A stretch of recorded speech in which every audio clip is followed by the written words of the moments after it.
Oi, eu sou Josh Bernstein. Estou na Armênia, investigando uma das histórias mais antigas do mundo. O conto bíblico de Noé e do dilúvio. É uma busca que me fará mergulhar atrás de pistas em vilas pré-históricas perdidas. Ah, nossa! E escalar a encosta do vulcão europeu mais ativo. Para descobrir se alguma parte da história de Noé pode realmente ser verdade.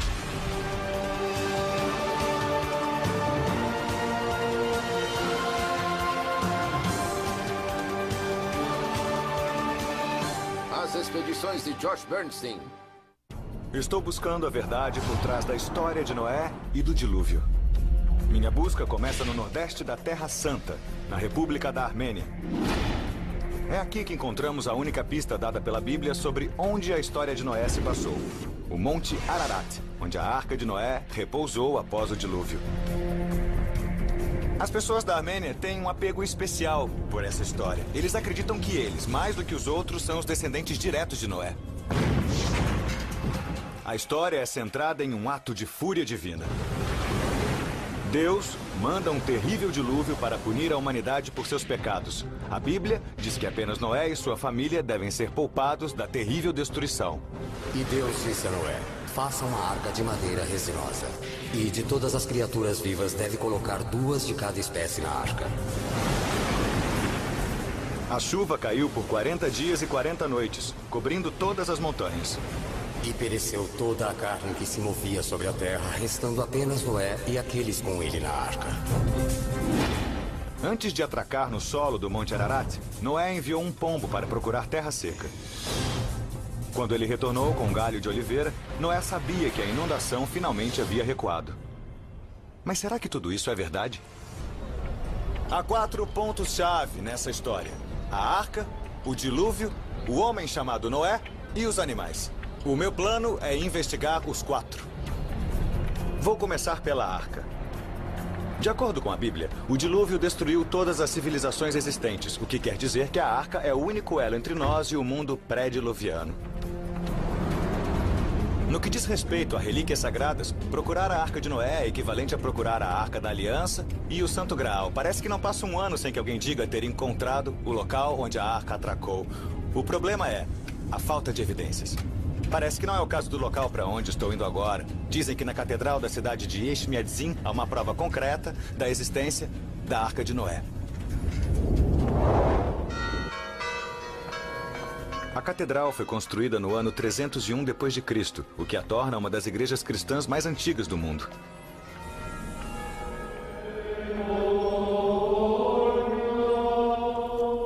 Bem-vindos à Igreja Sagrada de Eshmiadzin.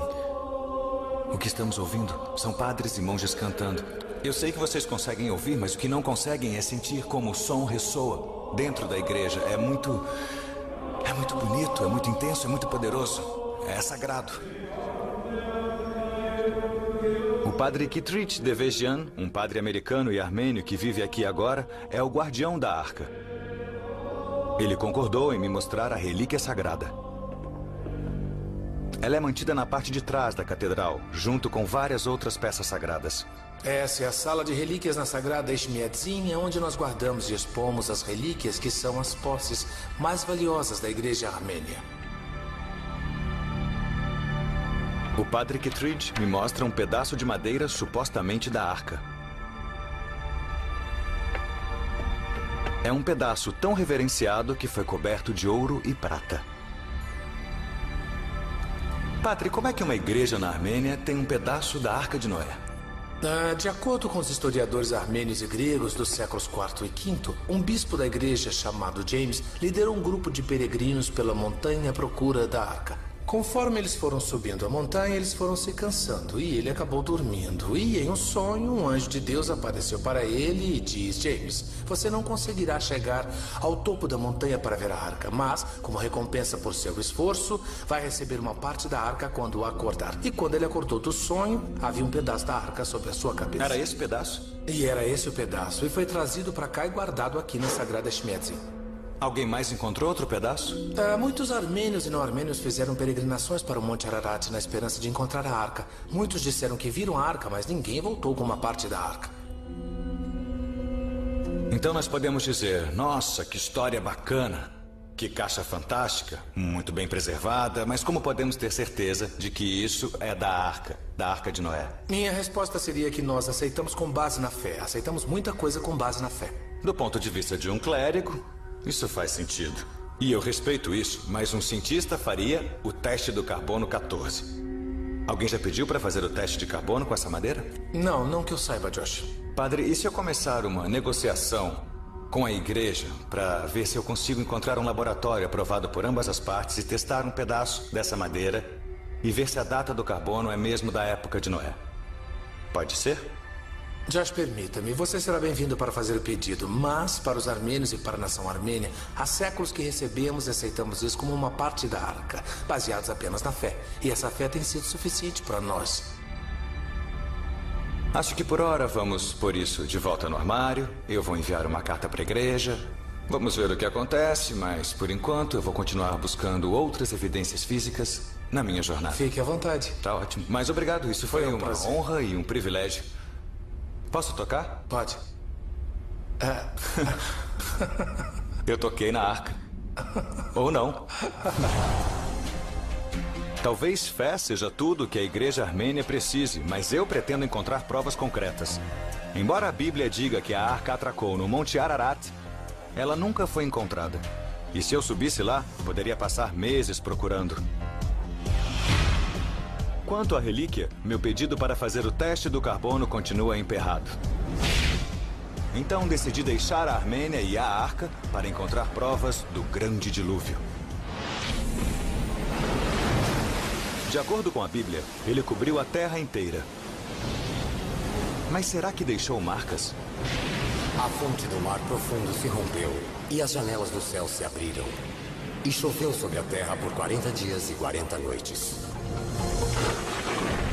Ninguém jamais encontrou evidência concreta de um dilúvio que comprove a história bíblica. Mas ouvi falar que um renomado arqueólogo atualmente pesquisando em Jerusalém tem uma teoria nova e radical sobre o dilúvio de Noé. Aqui, a história do dilúvio de Noé foi escrita na Bíblia no século VIII a.C.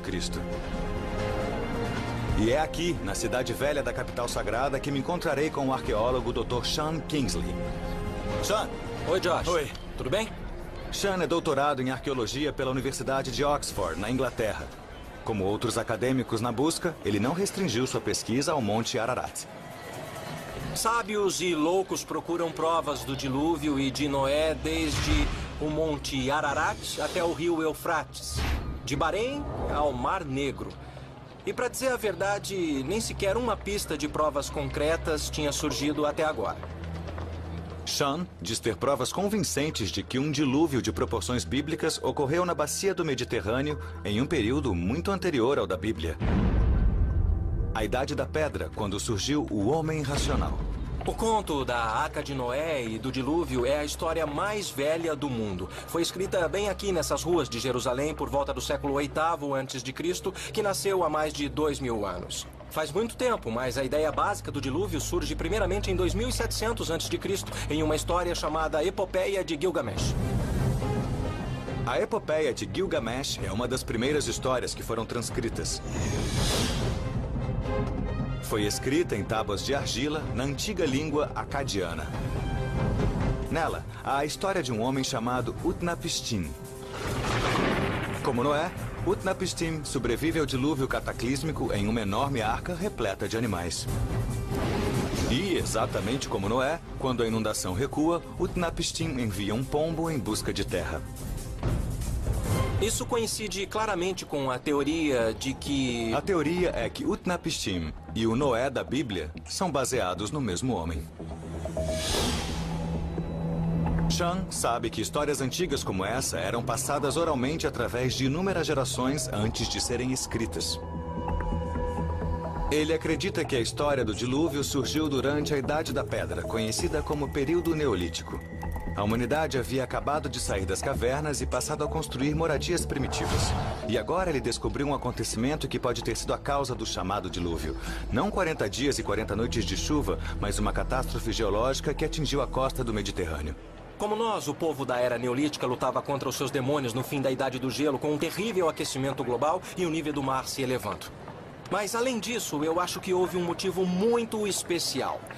E o que foi? Nós temos que ir ao outro lado do Mediterrâneo, até o Monte Etna, na Sicília, onde, em 5.600 a.C., o topo da montanha desabou no mar. Quando atingiu o Mediterrâneo, criou um enorme tsunami. E depois de 3 horas e meia, Josh já tinha destruído a costa do Líbano, da Síria e da Terra Santa. É uma teoria legal, gostei. Isso Mas peraí, poderia- você está dizendo que o dilúvio foi causado por um tsunami? Eu estou dizendo que essa pode ter sido a causa. Será que um tsunami da Idade da Pedra pode ter sido a base do dilúvio bíblico de Noé? Há apenas uma forma de descobrir. Ir à Sicília e procurar pistas no Monte Etna, o vulcão mais ativo da Europa.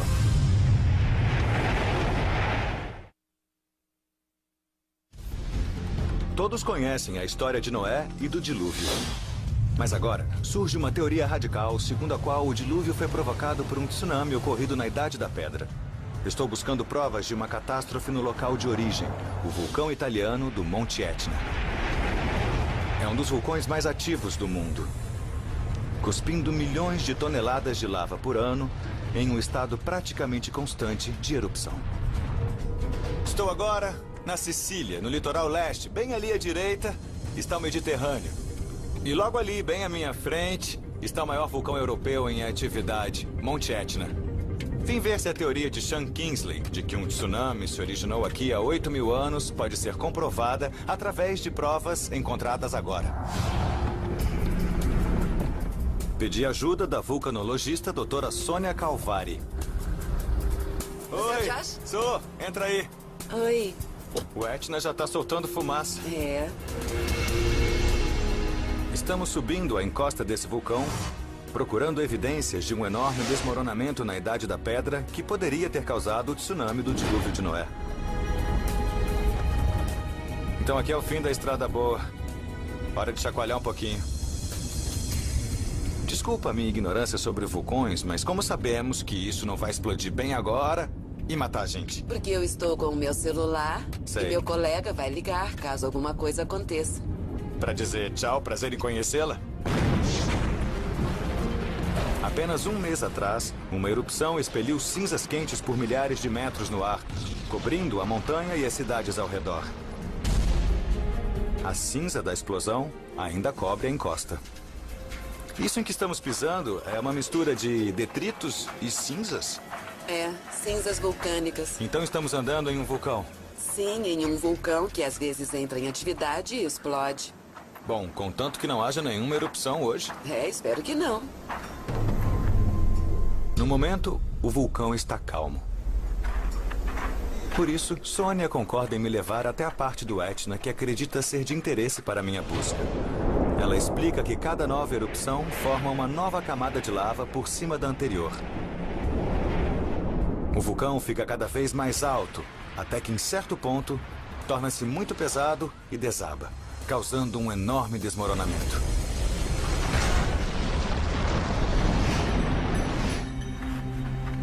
Estamos caminhando para o local onde o último grande desmoronamento ocorreu. Um vale que um dia foi uma montanha de 1.500 metros de altura. Tudo nesse vale gigantesco era uma montanha. Sim, E, de repente, simplesmente desmoronou. desmoronou e caiu em direção ao mar. Mas- E provavelmente levou poucos minutos. Mas tão rápido, eu tô impressionado com a velocidade, porque se tudo que eu tô vendo aqui descesse pro mar em poucos minutos, seria como uma avalanche. Sim, chama-se avalanche vulcânica. Ah, E foi isso que aconteceu 8.000 anos atrás aqui. como sabemos que foi há 8.000 anos? Como confirmar a data? Porque nós conseguimos encontrar uma amostra de carbono na rocha. E pudemos datar esse carvão, e a data foi 8.000 anos atrás. Mas me diga, se nos concentrássemos nos últimos 10.000 anos, esse seria um dos acontecimentos mais significativos? Sim, seria. Sério? Sim, Uma catástrofe? seria, e das grandes. Vamos descer. Já temos provas de que um pedaço do Monte Etna despencou no mar em um período que se encaixa com a teoria do Sean Kingsley.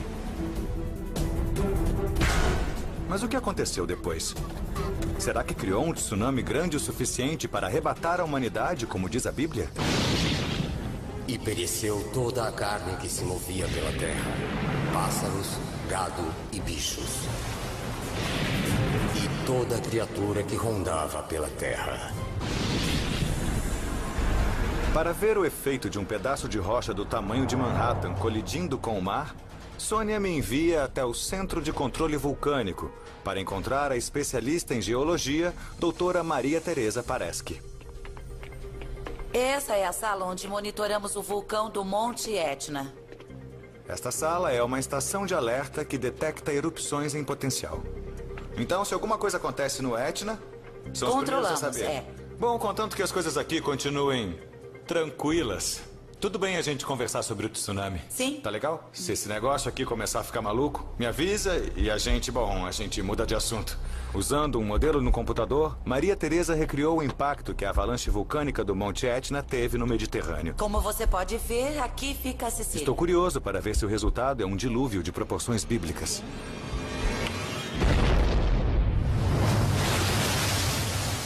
Caramba, olha. O impacto inicial cria ondas com mais de 40 metros de altura. As ondas viajam mais rápido do que um avião de passageiros e cada uma tem mais de 24 quilômetros de largura. Lá se vai a Grécia.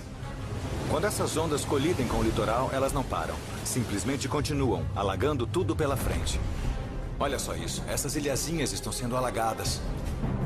Esse tsunami abocanha todas as regiões baixas, do norte da África à Grécia e adiante, criando o que pareceria uma inundação que cobre o mundo conhecido.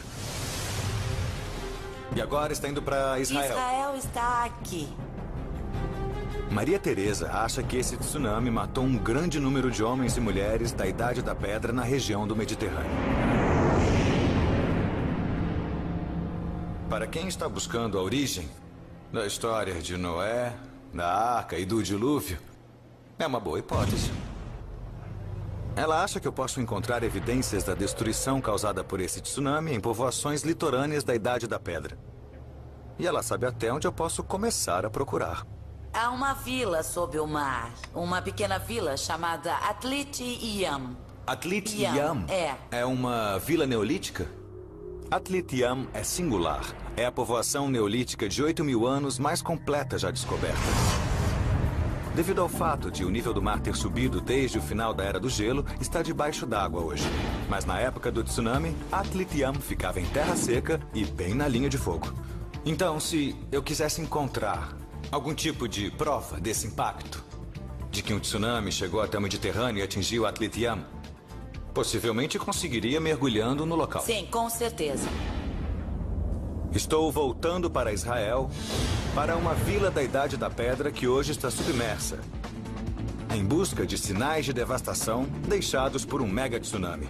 Uau, olha só essas pedras! Estou procurando uma revelação que poderia provar que o dilúvio de Noé foi real. O conto bíblico do Grande Dilúvio de Noé é uma das histórias mais antigas do mundo. Alguns acham que foi inspirado em um acontecimento real, mas apesar de inúmeras tentativas, evidências concretas nunca foram encontradas. Procuro provas de que o dilúvio foi real. Seguindo uma pista do arqueólogo Dr. Sean Kingsley, cuja teoria diz que o dilúvio de Noé foi um tsunami, estou buscando os sinais da destruição que teria ocasionado. Estou explorando o mais bem conservado povoado da Idade da Pedra no fundo do mar, a antiga vila de Atlit Yam, próxima à costa de Israel. Estou de volta à Terra Santa, a aproximadamente 2.000 quilômetros ao leste do Monte Etna, aqui no porto de Haifa. Daqui, leva uns 15 quilômetros de barco até a vila arqueológica de Atlit Yam. Hoje, a vila está submersa, porque ao longo de 8.000 anos, o nível do mar subiu 9 metros. Mas na Idade da Pedra, Atlit Yam ficava na costa. Oi, Ehud, como é que vai? Dr. Ehud Galili é o principal arqueólogo subaquático de Israel. Ele concordou em ajudar na minha busca. Certo, Etnan, ligue o motor. Ehud descobriu Atlit Yam em 1985 enquanto procurava navios afundados. Foi uma descoberta incrível. A vila submersa da Idade da Pedra mais completa do mundo. Se Se um tsunami chegasse até o Mediterrâneo e atingisse a costa de Israel, teria se chocado com Atlit Yam? Potencialmente, eles deveriam ter sido atingidos, não há dúvida. E tem como procurarmos sinais do impacto do tsunami? Se o local realmente foi atingido e destruído em um evento catastrófico de 5 minutos, é possível que nós achemos provas desse evento. Sinais de um abalo por tsunami incluiriam construções destroçadas e ossos humanos quebrados. Hoje vamos mergulhar nessa seção do local, áreas G e N. Na semana passada, uma forte tempestade atingiu essa região, movendo toneladas de areia do fundo do mar, possivelmente expondo mais dos segredos antigos de Atlit Yam. É um bom sinal, e o Ehud está confiante de que faremos novas descobertas. A água está fria, a visibilidade é ruim, e eu não vejo a hora. Esse é um mergulho até um dos primeiros povoados do planeta.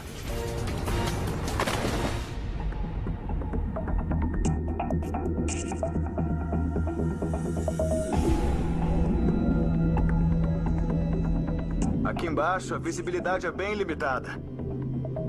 Se não tomarmos cuidado, podemos nos perder um do outro. Começamos uma busca por provas de um tsunami que poderia ser o dilúvio de Noé. E em pouco tempo, Ehud encontra alguma coisa. Nossa, olha essas pedras. É incrível. Essas pedras são parte de uma estrutura neolítica. Acho que é um poço. Um poço da era neolítica. Mas se o tsunami existiu, não teria destruído um poço. Tenho que encontrar coisas que estivessem acima do solo antes da onda chegar. Restos de moradias, de monumentos e até mesmo dos moradores do período neolítico. Não seria nada mal encontrar um crânio na areia. Ehud encontrou algo mais. Ah! Osso! Achamos um osso! É. Achamos um osso!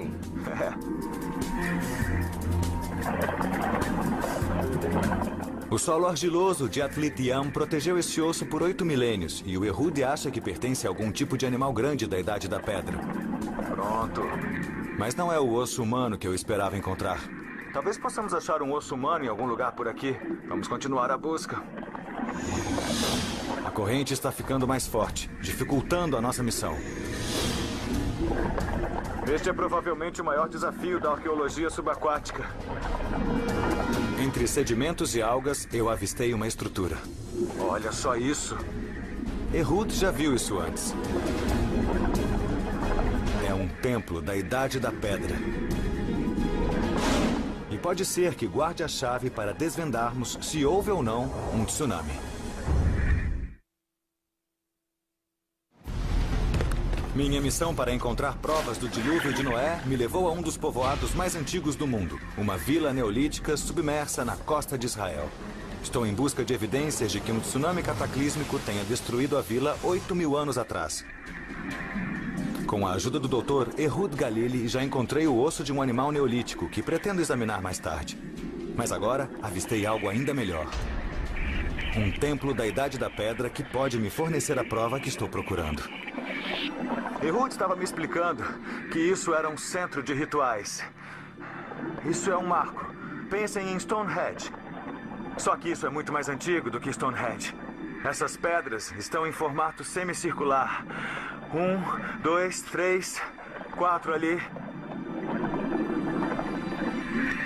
Esse templo pré-histórico se manteve por pelo menos 8.000 anos. Eu não sei se um tsunami atingisse o local, se teria movido essas pedras. Mas elas ainda estão em pé. O que significa que ou o tsunami não as atingiu, ou não foi tão forte. Meu mergulho foi rápido e proveitoso. Descobri um poço antigo, um osso de animal e um templo. Mas até agora, nenhuma prova do tsunami. É possível que a evidência esteja lá embaixo e ainda não tenha sido encontrada? Porque é bem provável que se uma grande parte do Monte Etna caísse A 2.000 quilômetros daqui, a onda eventualmente chegaria aqui. É possível. Mesmo não tendo encontrado construções destruídas ou ossos humanos, Ehud me diz que 3 dias atrás ele encontrou 2 esqueletos humanos. Quem sabe tem alguma prova nos ossos que você já trouxe para cima? Ou talvez melhor, será que eu posso dar uma olhada nos ossos? Claro que pode. Que você já pegou? Claro. Só porque eu sou minucioso. Os ossos já foram enviados para uma escola de medicina em Tel Aviv. Eu não tive a sorte necessária para encontrar um osso humano em Atlit Yam, mas felizmente o Dr. Galili teve mais sorte no passado. Ele enviou os ossos para cá, para a Universidade de Tel Aviv, e eu vim dar uma olhada nos ossos para descobrir que história eles me contam. O especialista em medicina legal, Dr. Israel Hershkovitz, é o homem encarregado de fazer a análise. Bem-vindo ao laboratório. Muito obrigado. E o senhor tem no seu laboratório ossos de Atlit Yam? Sim, claro. Ossos humanos. Ossos humanos, só ossos humanos. Os 2 grupos de esqueletos de Atlit Yam foram mergulhados em água fresca. Esse aqui é um osso humano de Atlit Yam? É. Eu procurei tanto por um. Legal, que bom que tem esses. Depois de 3 dias você consegue tirar a argila. Então isso está mergulhado em água há 3 dias. Há 3 dias agora. Primeiro, nós os limpamos. Tá bom? Depois tem que ser remontados. A parte mais difícil é o crânio. Como geralmente chegam em centenas de fragmentos, os assistentes do Dr. Israel os colam. É como montar um quebra-cabeça 3D. Eles chegam muito fragmentados. Esse trabalho meticuloso ajuda o Dr. Israel a descobrir a causa da morte. Se o senhor comparar os ossos de Atlit Yam com ossos de outros tsunamis, como por exemplo o tsunami do Natal de 2004 na Indonésia, dá para comparar as fraturas na Indonésia com as de Atlit Yam? Ah, sim, podemos compará-las. Quer dizer, se detectarmos uma fratura ou padrão de fraturas, aí podemos compará-las, porque o tipo de fraturas que vimos em vítimas de tsunamis é muito diferente do tipo de fraturas que vemos em indivíduos de Atlit Yam. Baseado nos ossos das pessoas de Atlit Yam, me diga, houve um tsunami?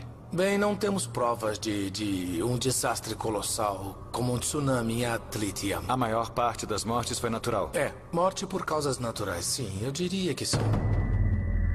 O Dr. Israel me diz que todos os esqueletos trazidos até agora foram desenterrados de túmulos neolíticos e não foram vítimas de um cataclisma súbito. Mas ele acredita que evidências de um tsunami ainda possam ser encontradas. Os ossos que nós encontramos em Atlit Yam não comprovam a história de um tsunami. Sei. Não mesmo. Mas ainda é possível que a vila inteira tenha sido atingida e que as pessoas que morreram tenham sido levadas pelo tsunami para o fundo do mar, em algum lugar. E o que nós encontramos é o que foi deixado no local antes do tsunami. Os corpos que foram enterrados antes de todo mundo ser durante eliminado. as centenas de anos em que a vila existiu. Certamente. Mas o grande dilúvio foi um tsunami ou não? As evidências do Monte Etna são convincentes, mas não encontrei nada que possa comprová-las aqui na costa de Israel. Eu já sabia, quando comecei essa busca, que seria difícil encontrar provas de Noé e da sua arca. É a parte inicial da Bíblia. Além de Adão e Eva, não dá para ir antes disso. O que eu não esperava era que cada evidência encontrada fosse passível de tantas interpretações. É como se tudo fosse possível. Ah, isso pode ser verdade, aquilo também. Daí outra pessoa aparece e diz... Não mesmo. É... desanimador, mas ao mesmo tempo muito estimulante. Apesar de não ter encontrado provas concretas do tsunami, meu mergulho em Atlit Yam não foi em vão. O osso de animal que eu encontrei está prestes a me levar não apenas à verdade por trás da história dos animais que Noé salvou, mas também às provas de uma arca neolítica real. Estou desvendando a verdade por trás da história de Noé e do dilúvio. É uma das histórias mais antigas do mundo, possivelmente da Idade da Pedra.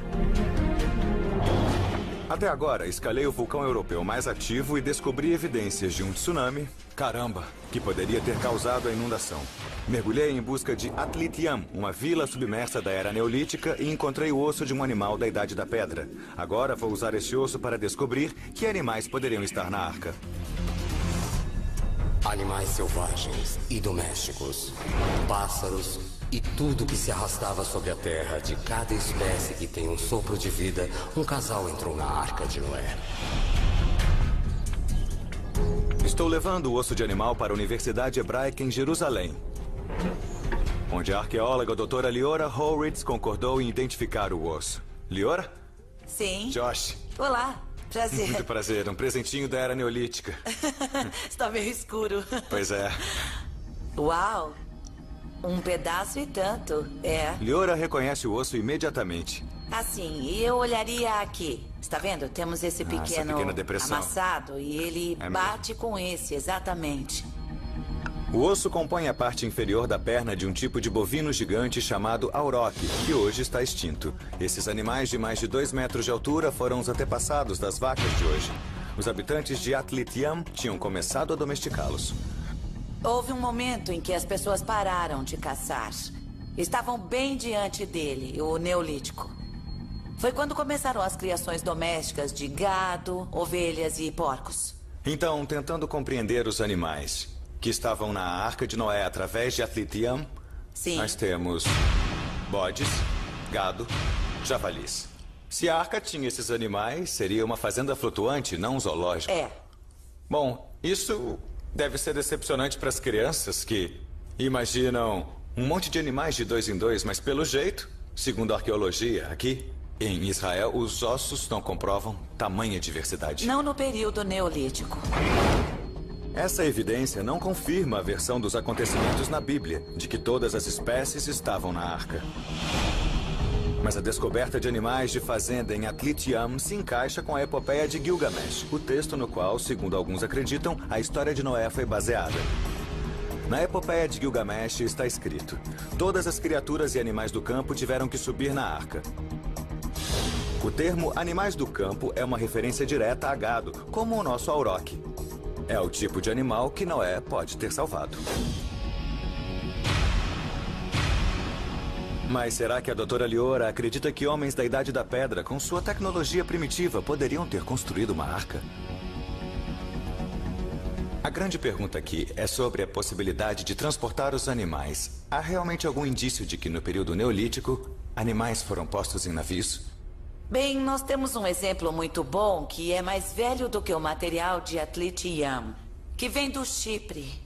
Espera, então quer dizer que em Chipre as pessoas transportavam animais em barcos? Isso. Eu vou para Chipre. Divirta-se. Obrigado. Liora diz que na ilha mediterrânea de Chipre há evidências de que homens da Idade da Pedra transportavam animais pelo mar. É uma dica que não pode ser ignorada.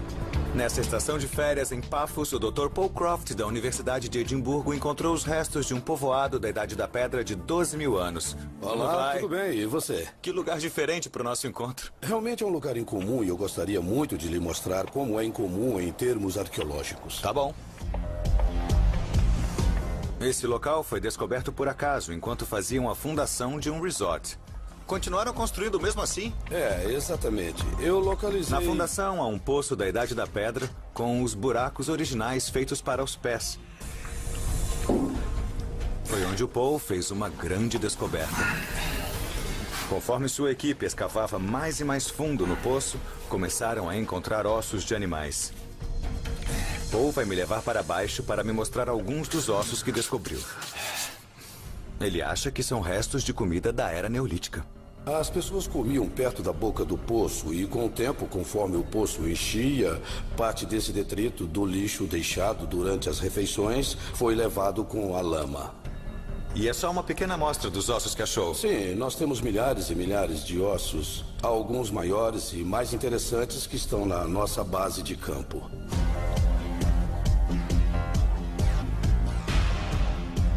Na base de campo do Paul, eu reconheço alguns dos ossos.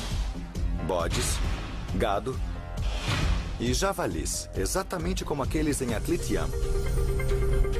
Mas o que torna esses ossos especiais? Eles não existiam aqui naturalmente. Devem ter sido trazidos para cá com as primeiras colônias humanas. Tá, entendi. Então eles foram trazidos de barco. Isso mesmo. Mas, Paul, não seria possível que esses animais viessem para cá por um braço de terra? Isso é plausível? Isso já foi sugerido, mas não há evidência geológica para qualquer tipo de rota por terra até Chipre desde 5,5 milhões de anos atrás. Então podemos cancelar essa opção como explicação. O que eu gosto nisso é que a arqueologia aqui em Chipre nos mostra que, no período neolítico, as pessoas tinham a capacidade de construir barcos para transportar animais. Esse sem dúvida é o caso. E se alguém quisesse chamar essa fazenda flutuante de animais de arca, poderia? Claro, poderia sim. Eu gostei muito. Gostei mesmo. Boa evidência. Parece que as pessoas do período neolítico no Mediterrâneo tinham a capacidade de construir barcos para animais. Isso confirma a teoria de Sean Kingsley de que a história de Noé poderia ter ocorrido durante a Idade da Pedra. Mas e a pessoa que, segundo a Bíblia, construiu a arca? O que descubro sobre o homem chamado Noé?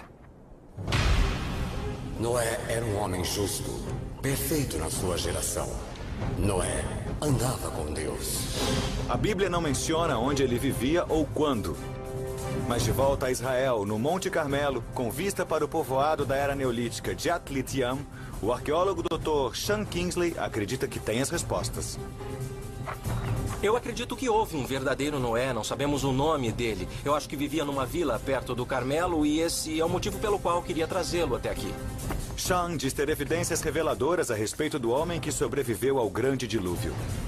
Será que estou prestes a descobrir quem foi Noé?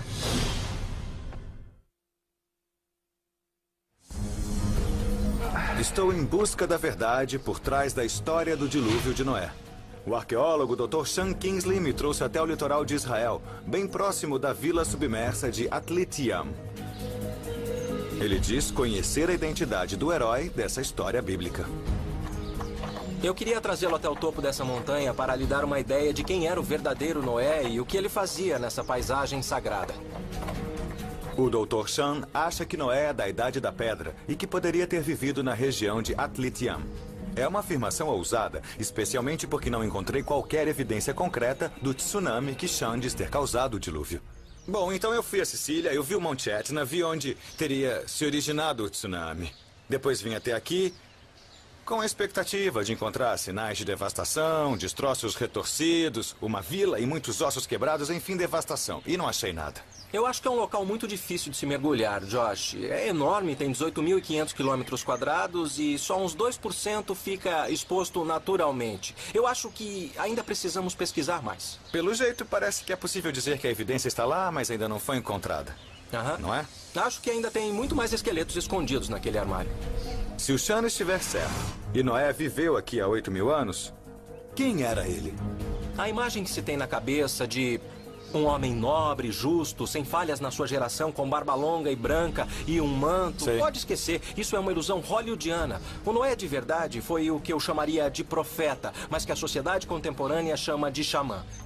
Este homem era médico, trabalhador social, mágico, místico e era poeta também. O Dr. Sean vê Noé como um líder tribal. Um dos homens mais importantes da vila. Por aqui. Estamos indo até as cavernas, onde ele acredita que xamãs da Idade da Pedra, possivelmente o próprio Noé, tenham realizado cerimônias. Me conte como era o Noé. Ele era um homem que vivia em uma vila bem parecida com Atlit, que levou a tribo deste local depois do dilúvio para um mundo melhor. E todo ano, certamente durante o inverno ou solstício do verão, ele contava uma grande história de como passou por um desastre terrível. E aí, como contaram muito essa história, se espalhou pela região, dando origem não apenas à história de Noé, mas também a outras histórias que ouvimos pelo Mediterrâneo. Isso mesmo.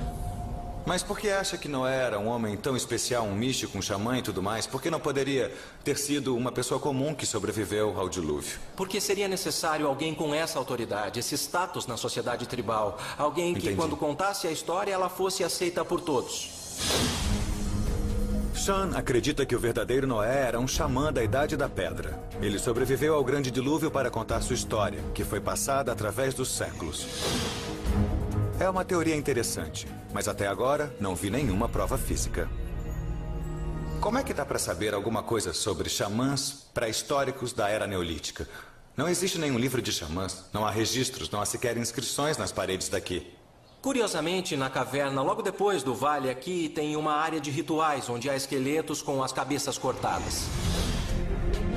As cabeças engessadas da Idade da Pedra, que Sean acredita serem de xamãs, estão em exposição em Jerusalém, no Museu Rockefeller. Chegamos, isso é o que eu quero te mostrar em toda a sua glória. Conheça a face dos ancestrais. Essa cabeça tem 8.500 anos. É uma das primeiras esculturas já feitas. Sean diz que sob o gesso há um crânio humano verdadeiro. Dr. Sean, então isso é mais ou menos como o dono do crânio teria sido? É, eu acredito que sim, mas está um pouco mais achatado porque... Eu ia dizer isso, parece um pouquinho achatado. Porque eles tiraram a mandíbula daqui, então eles tiveram que pôr os lábios onde o nariz estaria e aí o nariz subiu para a região da testa. E acredita que esse era um xamã, um místico, um profeta? Sim. Ele foi encontrado em um local de sacrifícios de morte. E nesta região encontraram o esqueleto do corpo de uma gazela, cuja cabeça tinha sido removida e no lugar puseram esta cabeça aqui. Foi achado no esqueleto de uma gazela? Correto, era meio que uma criatura híbrida, metade humana, metade animal. Isso é muito interessante porque quando os xamãs entram em transe, no mundo dos sonhos, eles vão para a área dos espíritos com um animal. O animal é o guia deles, então eu acho que esse xamã pode ter sido enterrado com o seu guia xamã. Esses esqueletos certamente mostram que pessoas da Idade da Pedra não praticavam religião da forma como fazemos hoje, mas não estou convencido de que provem que Noé era um xamã. Acho que a teoria do Sean é apenas isso, uma teoria. Olha, Sean, eu acredito que você acredite que Noé realmente tem existido. Só que, do jeito que conta a história, dá até pra dizer... passou do ponto. Você não acha? Eu acho que faz muito mais sentido do que o que está escrito no Gênesis, que é propaganda. Sean pode não acreditar na descrição bíblica do dilúvio de Noé. Mas poderíamos dizer que, sem evidências irrefutáveis, sua crença também é, de certa forma, baseada em fé. Minha busca para descobrir a verdade por trás da história de Noé chegou ao fim. Exploramos a teoria do Sean de que há 8.000 anos um tsunami dizimou a costa do Mediterrâneo, matando a maioria dos habitantes desse mundo da Idade da Pedra. Um homem, um líder, sobrevive para passar o conto do grande dilúvio para gerações futuras. Algumas civilizações antigas o chamam de Utnapishtim, mas nós o conhecemos como Noé. Mas quanto dessa história é fato e quanto é ficção? Não há dúvida de que durante o período neolítico, as pessoas aqui no Mediterrâneo tinham a habilidade de transportar animais de barco. Também não há dúvida de que o lado leste do Monte Etna desabou no oceano, criando um enorme tsunami. Agora, se esse tsunami atingiu ou não Israel com tanta força que teria destruído a Tritiam, ou se o homem Noé era um xamã ou um profeta da época... As evidências não são conclusivas, mas a possibilidade existe. Como os cientistas dizem, a ausência de provas não é prova de ausência. Mas até que essa prova seja encontrada, pode ser que tudo seja, como o padre Kittredge disse no início da minha viagem, uma questão de fé. Versão brasileira, Tempo Filmes, São Paulo. Ouro e prata. Padre, como é que uma igreja na Armênia tem um pedaço da Arca de Noé? De acordo com os historiadores armênios e gregos dos séculos IV e V, um bispo da igreja chamado James liderou um grupo de peregrinos pela montanha à procura da arca. Conforme eles foram subindo a montanha, eles foram se cansando e ele acabou dormindo. E em um sonho, um anjo de Deus apareceu para ele e diz: James, você não conseguirá chegar ao topo da montanha para ver a arca, mas, como recompensa por seu esforço, vai receber uma parte da arca quando acordar. E quando ele acordou do sonho, havia um pedaço da arca sobre a sua cabeça. Era esse pedaço? E era esse o pedaço. E foi trazido para cá e guardado aqui na Sagrada Shmedzi. Alguém mais encontrou outro pedaço? Muitos armênios e não armênios fizeram peregrinações para o Monte Ararat na esperança de encontrar a arca. Muitos disseram que viram a arca, mas ninguém voltou com uma parte da arca. Então nós podemos dizer, nossa, que história bacana. Que caixa fantástica, muito bem preservada, mas como podemos ter certeza de que isso é da Arca de Noé? Minha resposta seria que nós aceitamos com base na fé. Aceitamos muita coisa com base na fé. Do ponto de vista de um clérigo, isso faz sentido. E eu respeito isso, mas um cientista faria o teste do carbono 14. Alguém já pediu para fazer o teste de carbono com essa madeira? Não que eu saiba, Josh. Padre, e se eu começar uma negociação com a igreja para ver se eu consigo encontrar um laboratório aprovado por ambas as partes e testar um pedaço dessa madeira e ver se a data do carbono é mesmo da época de Noé? Pode ser? Josh, permita-me. Você será bem-vindo para fazer o pedido, mas para os armênios e para a nação armênia, há séculos que recebemos e aceitamos isso como uma parte da arca, baseados apenas na fé. E essa fé tem sido suficiente para nós. Acho que por hora vamos pôr isso de volta no armário. Eu vou enviar uma carta para a igreja. Vamos ver o que acontece, mas por enquanto eu vou continuar buscando outras evidências físicas na minha jornada. Fique à vontade. Tá ótimo. Mas obrigado, isso foi uma prazer. Honra e um privilégio. Posso tocar? Pode. Eu toquei na arca. Ou não. Talvez fé seja tudo que a igreja armênia precise, mas eu pretendo encontrar provas concretas. Embora a Bíblia diga que a arca atracou no Monte Ararat, ela nunca foi encontrada. E se eu subisse lá, poderia passar meses procurando. Quanto à relíquia, meu pedido para fazer o teste do carbono continua emperrado. Então decidi deixar a Armênia e a arca para encontrar provas do grande dilúvio. De acordo com a Bíblia, ele cobriu a terra inteira. Mas será que deixou marcas? A fonte do mar profundo se rompeu e as janelas do céu se abriram. Rua Acadiana. Nela, há a história de um homem chamado Utnapishtim. Como Noé, Utnapishtim sobrevive ao dilúvio cataclísmico em uma enorme arca repleta de animais. E, exatamente como Noé, quando a inundação recua, Utnapishtim envia um pombo em busca de terra. Isso coincide claramente com a teoria de que... A teoria é que Utnapishtim e o Noé da Bíblia são baseados no mesmo homem. Sean sabe que histórias antigas como essa eram passadas oralmente através de inúmeras gerações antes de serem escritas. Ele acredita que a história do dilúvio surgiu durante a Idade da Pedra, conhecida como período neolítico. A humanidade havia acabado de sair das cavernas e passado a construir moradias primitivas. E agora ele descobriu um acontecimento que pode ter sido a causa do chamado dilúvio. Não 40 dias e 40 noites de chuva, mas uma catástrofe geológica que atingiu a costa do Mediterrâneo. Como nós, o povo da Era Neolítica lutava contra os seus demônios no fim da Idade do Gelo com um terrível aquecimento global e o nível do mar se elevando. Mas, além disso, eu acho que houve um motivo muito especial.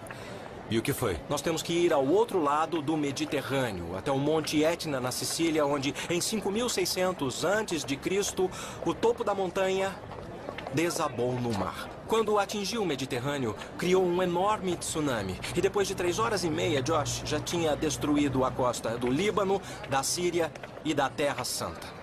É uma teoria legal, gostei. Isso. Mas peraí, você está dizendo que o dilúvio foi causado por um tsunami? Eu estou dizendo que essa pode ter sido a causa. Será que um tsunami da Idade da Pedra pode ter sido a base do dilúvio bíblico de Noé? Há apenas uma forma de descobrir. Ir à Sicília e procurar pistas no Monte Etna, o vulcão mais ativo da Europa.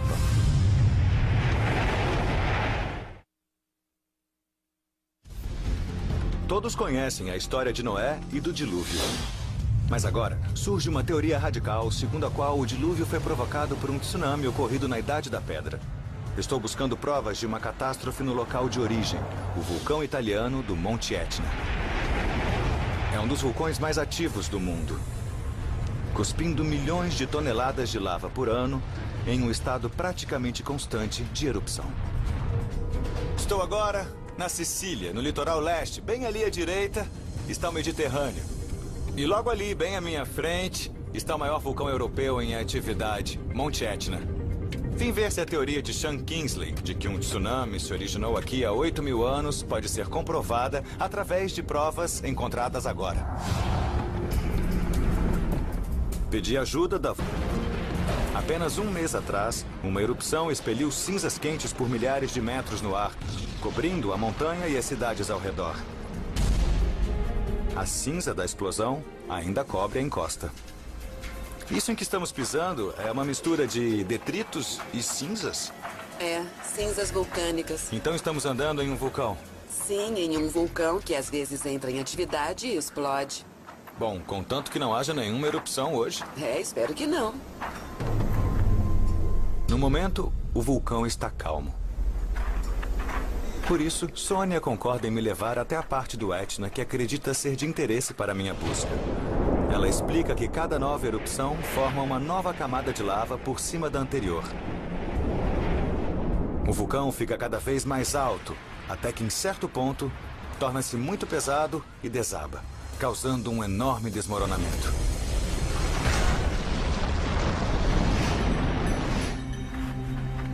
Estamos caminhando para o local onde o último grande desmoronamento ocorreu. Um vale que um dia foi uma montanha de 1.500 metros de altura. Tudo nesse vale gigantesco era uma montanha. Sim. E, de repente, simplesmente desmoronou. Desmoronou e caiu em direção ao mar. Mas provavelmente levou poucos minutos. Mas tão rápido? Eu tô impressionado com a velocidade, porque se tudo que eu tô vendo aqui descesse pro mar em poucos minutos, seria como uma avalanche. Sim, chama-se avalanche vulcânica. Ah. E foi isso que aconteceu 8.000 anos atrás aqui. Como sabemos que foi há 8.000 anos? Como confirmar a data? Porque nós conseguimos encontrar uma amostra de carbono na rocha. E pudemos datar esse carvão, e a data foi 8.000 anos atrás. Mas me diga, se nos concentrássemos nos últimos 10.000 anos, esse seria um dos acontecimentos mais significativos? Sim, seria. Sério? Sim. Uma catástrofe? Seria, e das grandes. Vamos descer. Já temos provas de que um pedaço do Monte Etna despencou no mar em um período que se encaixa com a teoria do Sean Kingsley. Mas o que aconteceu depois? Será que criou um tsunami grande o suficiente para arrebatar a humanidade, como diz a Bíblia? E pereceu toda a carne que se movia pela terra. Pássaros, gado e bichos. E toda criatura que rondava pela terra. Para ver o efeito de um pedaço de rocha do tamanho de Manhattan colidindo com o mar, Sônia me envia até o Centro de Controle Vulcânico para encontrar a especialista em geologia, doutora Maria Teresa Pareschi. Um anjo de Deus apareceu para ele e diz: James, você não conseguirá chegar ao topo da montanha para ver a arca, mas, como recompensa por seu esforço, vai receber uma parte da arca quando acordar. E quando ele acordou do sonho, havia um pedaço da arca sobre a sua cabeça. Era esse pedaço? E era esse o pedaço, e foi trazido para cá e guardado aqui na Sagrada Shmedzi. Alguém mais encontrou outro pedaço? Muitos armênios e não armênios fizeram peregrinações para o Monte Ararat na esperança de encontrar a arca. Muitos disseram que viram a arca, mas ninguém voltou com uma parte da arca. Então nós podemos dizer, nossa, que história bacana. Que caixa fantástica, muito bem preservada, mas como podemos ter certeza de que isso é da Arca de Noé? Minha resposta seria que nós aceitamos com base na fé. Aceitamos muita coisa com base na fé. Do ponto de vista de um clérigo, isso faz sentido.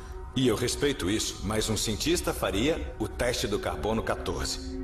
Alguém já pediu para fazer o teste de carbono com essa madeira? Não que eu saiba, Josh. Padre, e se eu começar uma negociação com a igreja para ver se eu consigo encontrar um laboratório aprovado por ambas as partes e testar um pedaço dessa madeira e ver se a data do carbono é mesmo da época de Noé? Pode ser? Josh, permita-me, você será bem-vindo para fazer o pedido, mas para os armênios e para a nação armênia, há séculos que recebemos e aceitamos isso como uma parte da arca, baseados apenas na fé. E essa fé tem sido suficiente para nós.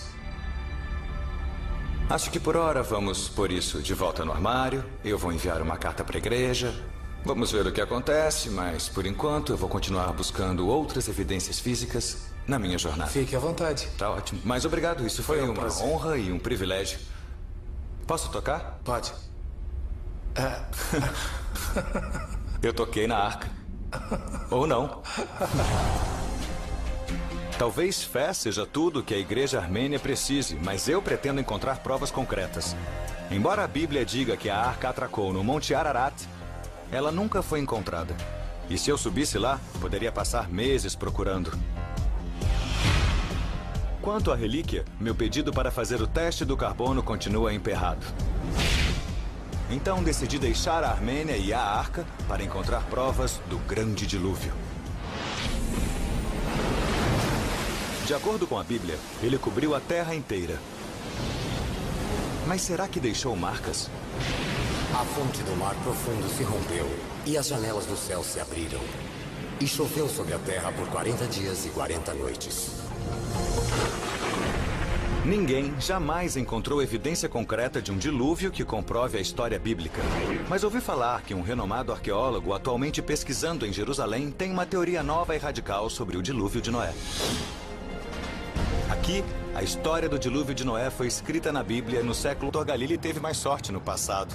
Ele enviou os ossos para cá, para a Universidade de Tel Aviv, e eu vim dar uma olhada nos ossos para descobrir que história eles me contam.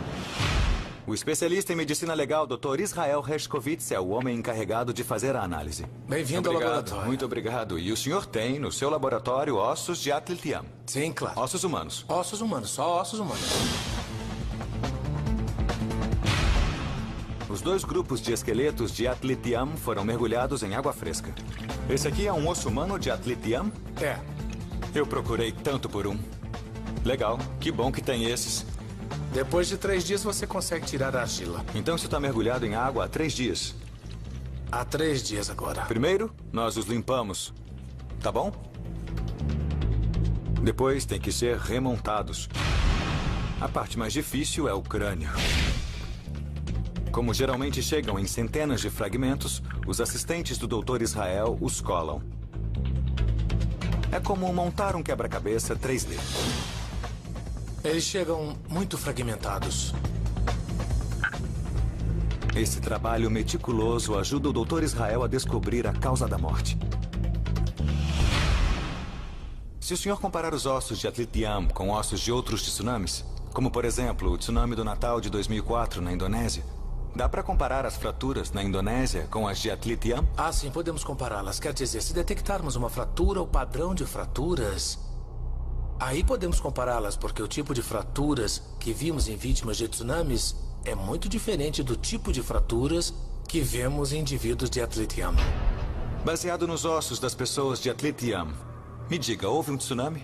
Bem, não temos provas de um desastre colossal como um tsunami em Atletiam. A maior parte das mortes foi natural? É, morte por causas naturais, sim, eu diria que sim. O Dr. Israel me diz que todos os esqueletos trazidos até agora foram desenterrados de túmulos neolíticos e não foram vítimas de um cataclisma súbito. Mas ele acredita que evidências de um tsunami ainda possam ser encontradas. Os ossos que nós encontramos em Atletiam não comprovam a história de um tsunami. Sim. Não mesmo. Mas ainda é possível que a vila inteira tenha sido atingida e que as pessoas que morreram tenham sido levadas pelo tsunami para o fundo do mar, em algum lugar. E o que nós encontramos é o que foi deixado no local antes do tsunami. Os corpos que foram enterrados antes de todo mundo ser durante eliminado. as centenas de anos em que a vila existiu. Certamente. Mas o grande dilúvio foi um tsunami ou não? As evidências do Monte Etna são convincentes, mas não encontrei nada que possa comprová-las aqui na costa de Israel. Paul vai me levar para baixo para me mostrar alguns dos ossos que descobriu. Ele acha que são restos de comida da era neolítica. As pessoas comiam perto da boca do poço e, com o tempo, conforme o poço enchia, parte desse detrito do lixo deixado durante as refeições foi levado com a lama. E é só uma pequena amostra dos ossos que achou? Sim, nós temos milhares e milhares de ossos, alguns maiores e mais interessantes que estão na nossa base de campo.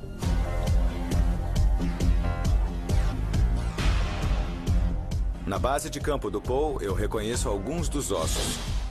Bodes, gado e javalis, exatamente como aqueles em Atletiam. Mas o que torna esses ossos especiais? Eles não existiam aqui naturalmente. Devem ter sido trazidos para cá com as primeiras colônias humanas. Tá, entendi. Então eles foram trazidos de barco. Isso mesmo. Mas, Paul, não seria possível que esses animais viessem para cá por um braço de terra? Isso é plausível? Isso já foi sugerido, mas não há evidência geológica para qualquer tipo de rota por terra até Chipre desde 5,5 milhões de anos atrás. Então podemos cancelar essa opção como explicação. O que eu gosto nisso é que a arqueologia aqui em Chipre nos mostra que, no período neolítico, as pessoas tinham a capacidade de construir barcos para transportar animais. Esse sem dúvida é o caso. E se alguém quisesse chamar essa fazenda flutuante de animais de arca, poderia? Claro, poderia sim. Eu gostei muito. Gostei mesmo. Boa evidência. Parece que as pessoas do período neolítico no Mediterrâneo tinham a capacidade de construir barcos para animais. Isso confirma a teoria de Sean Kingsley de que a história de Noé poderia ter ocorrido durante a Idade da Pedra. Mas e a pessoa que, segundo a Bíblia, construiu a arca? O que descubro sobre o homem chamado Noé? Noé era um homem justo, perfeito na sua geração. Noé andava com Deus. A Bíblia não menciona onde ele vivia ou quando. Mas de volta a Israel, no Monte Carmelo, com vista para o povoado da Era Neolítica de Atlit-Yam, o arqueólogo Dr. Sean Kingsley acredita que tem as respostas. Eu acredito que houve um verdadeiro Noé, não sabemos o nome dele. Eu acho que vivia numa vila perto do Carmelo e esse é o motivo pelo qual eu queria trazê-lo até aqui. Sean diz ter evidências reveladoras a respeito do homem que sobreviveu ao grande dilúvio. Será que estou prestes a descobrir quem foi Noé?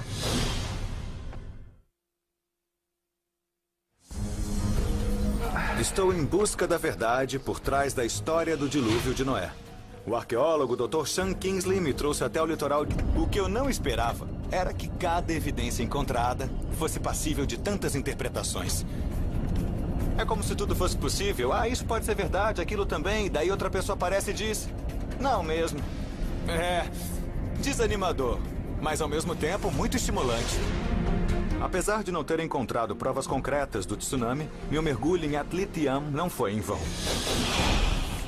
O osso de animal que eu encontrei está prestes a me levar não apenas à verdade por trás da história dos animais que Noé salvou, mas também às provas de uma arca neolítica real.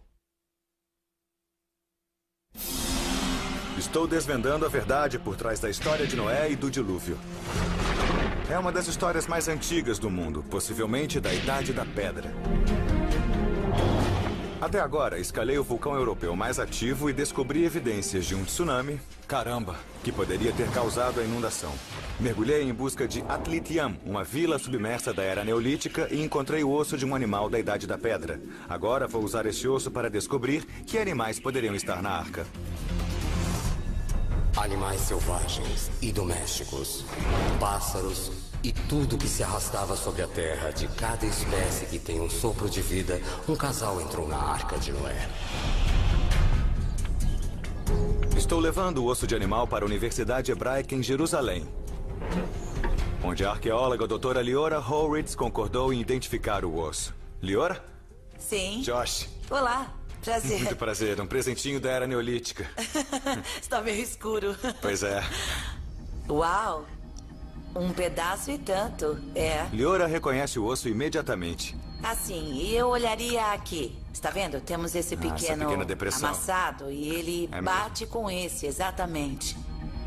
O osso compõe a parte inferior da perna de um tipo de bovino gigante chamado auroch, que hoje está extinto. Esses animais de mais de 2 metros de altura foram os antepassados das vacas de hoje. Os habitantes de Atlit-Yam tinham começado a domesticá-los. Houve um momento em que as pessoas pararam de caçar. Estavam bem diante dele, o Neolítico. Foi quando começaram as criações domésticas de gado, ovelhas e porcos. Então, tentando compreender os animais que estavam na Arca de Noé através de Atlit-Yam, Sim. Nós temos bodes, gado, javalis. Se a arca tinha esses animais, seria uma fazenda flutuante, não um zoológico. Bom, isso deve ser decepcionante para as crianças que imaginam um monte de animais de 2 em 2, mas pelo jeito, segundo a arqueologia aqui, em Israel, os ossos não comprovam tamanha diversidade. Não no período neolítico. Essa evidência não confirma a versão dos acontecimentos na Bíblia, de que todas as espécies é da Idade da Pedra e que poderia ter vivido na região de Atlit-Yam. É uma afirmação ousada, especialmente porque não encontrei qualquer evidência concreta do tsunami que Sean diz ter causado o dilúvio. Bom, então eu fui a Sicília, eu vi o Monte Etna, vi onde teria se originado o tsunami.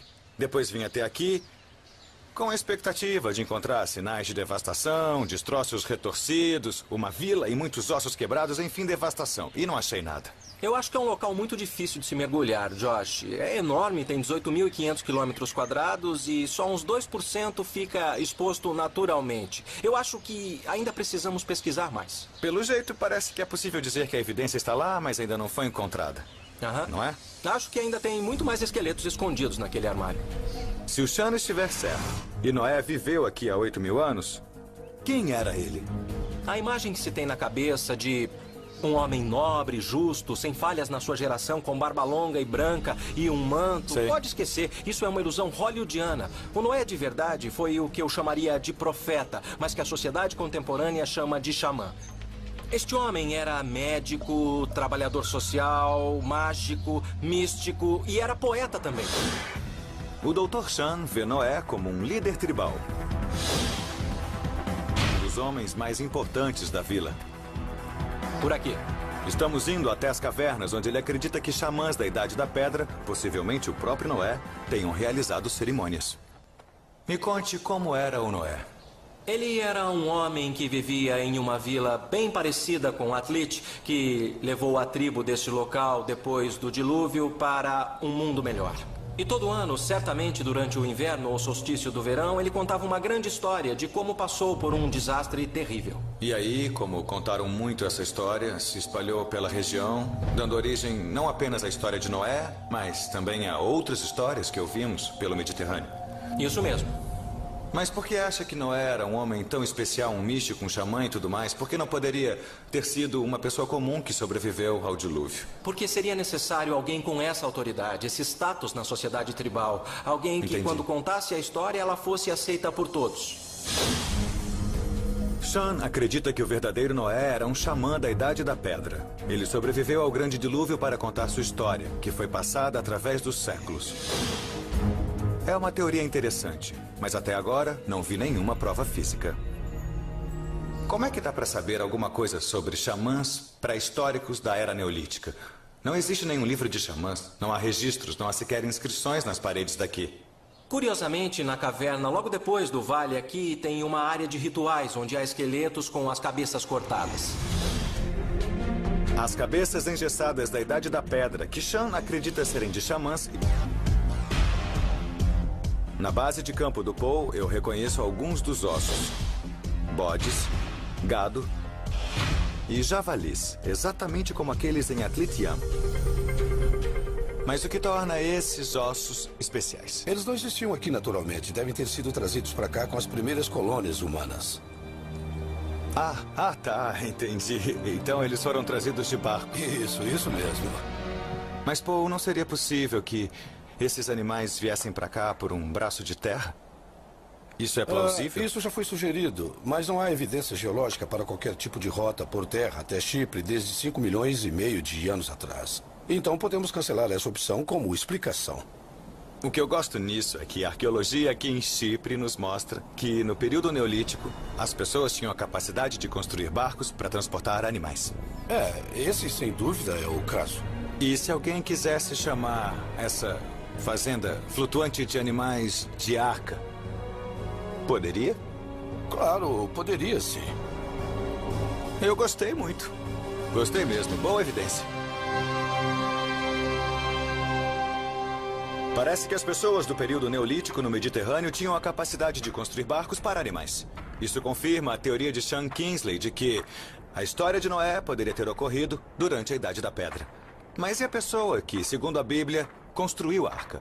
O que descubro sobre o homem chamado Noé? Noé era um homem justo, perfeito na sua geração. Noé andava com Deus. A Bíblia não menciona onde ele vivia ou quando. Mas de volta a Israel, no Monte Carmelo, com vista para o povoado da Era Neolítica de Atlit-Yam, o arqueólogo Dr. Sean Kingsley acredita que tem as respostas. Eu acredito que houve um verdadeiro Noé, não sabemos o nome dele. Eu acho que vivia numa vila perto do Carmelo e esse é o motivo pelo qual queria trazê-lo até aqui. Sean diz ter evidências reveladoras a respeito do homem que sobreviveu ao grande dilúvio. Será que estou prestes a descobrir quem foi Noé?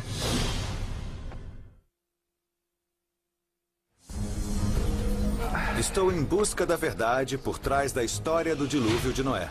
O arqueólogo Dr. Sean Kingsley me trouxe até o litoral de Israel, bem próximo da vila submersa de Atlit-Yam. Ele diz conhecer a identidade do herói dessa história bíblica. Eu queria trazê-lo até o topo dessa montanha para lhe dar uma ideia de quem era o verdadeiro Noé e o que ele fazia nessa paisagem sagrada. O Dr. Sean acha que Noé é da Idade da Pedra e que poderia ter vivido na região de Atlit-Yam. É uma afirmação ousada, especialmente porque não encontrei qualquer evidência concreta do tsunami que Sean diz ter causado o dilúvio. Bom, então eu fui a Sicília. Pode ser?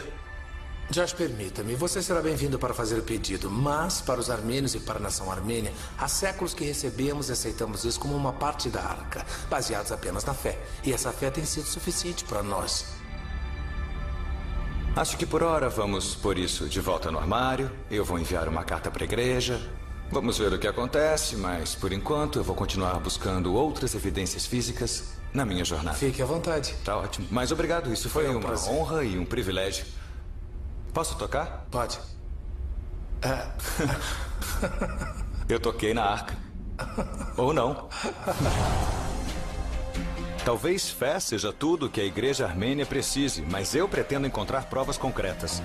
Embora a Bíblia diga que a arca atracou no Monte Ararat, ela nunca foi encontrada. E se eu subisse lá, poderia passar meses procurando. Quanto à relíquia, meu pedido para fazer o teste do carbono continua emperrado. Então decidi deixar a Armênia e a arca para encontrar provas do grande dilúvio. De acordo com a Bíblia, ele cobriu a terra inteira. Mas será que deixou marcas? A fonte do mar profundo se rompeu e as janelas do céu se abriram. E choveu sobre a terra por 40 dias e 40 noites. Ninguém jamais encontrou evidência concreta de um dilúvio que comprove a história bíblica. Mas ouvi falar que um renomado arqueólogo atualmente pesquisando em Jerusalém tem uma teoria nova e radical sobre o dilúvio de Noé. Aqui, a história do dilúvio de Noé foi escrita na Bíblia no século VIII a.C. E é aqui, na cidade velha da capital sagrada, que me encontrarei com o arqueólogo Dr. Sean Kingsley. Sean! Oi, Josh. Oi. Tudo bem? Sean é doutorado em arqueologia pela Universidade de Oxford, na Inglaterra. Como outros acadêmicos na busca, ele não restringiu sua pesquisa ao Monte Ararat. Sábios e loucos procuram provas do dilúvio e de Noé desde o Monte Ararat até o rio Eufrates, de Bahrein ao Mar Negro. E para dizer a verdade, nem sequer uma pista de provas concretas tinha surgido até agora. Sean diz ter provas convincentes de que um dilúvio de proporções bíblicas ocorreu na bacia do Mediterrâneo em um período muito anterior ao da Bíblia. A Idade da Pedra, quando surgiu o homem racional. O conto da Arca de Noé e do dilúvio é a história mais velha do mundo. Foi escrita bem aqui nessas ruas de Jerusalém por volta do século VIII a.C., que nasceu há mais de 2000 anos. Faz muito tempo, mas a ideia básica do dilúvio surge primeiramente em 2700 a.C., em uma história chamada Epopeia de Gilgamesh. A Epopeia de Gilgamesh